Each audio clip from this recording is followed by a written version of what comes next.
what are the chances that Albertson regrets deploying these digital screens, or do you think it is a no regret decision? So it's an interesting question, and I would lead off and say that I don't think that it's not necessarily a no regret decision yet, Okay. but Okay. quite honestly, being able to disprove that falls squarely on Albertsons and what they're able to do here. So Yep. I think kind of breaking down a few areas, right?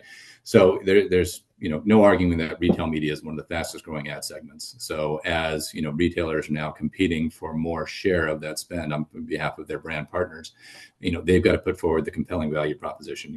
Historically, it's largely been in the online platform, driving traffic to branded products.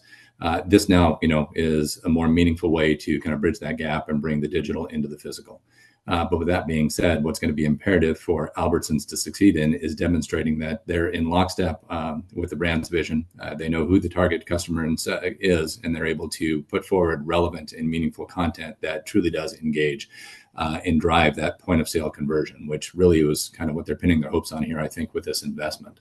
So to be able to, craft that in a meaningful manner, I think is one of the biggest hurdles that's going to have to be unlocked here, because you're going from, online where you can be very niche and targeted to now in the physical space where it's mass, right? And you're, casting a wider net in hopes of catching, the meaningful fish.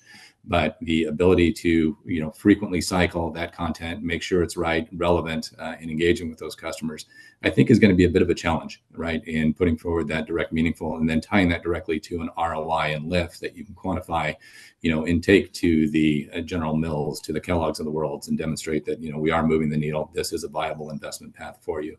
So I wouldn't say that it's no regret. I think this test and learn approach is the meaningful way that certainly I would engage with it. I do see that there's upside, but I do see a lot of operational risk and get rights that are critical in the early stages in terms of upper funnel identification, and then being able to translate that into the meaningful points of engagement with the customers.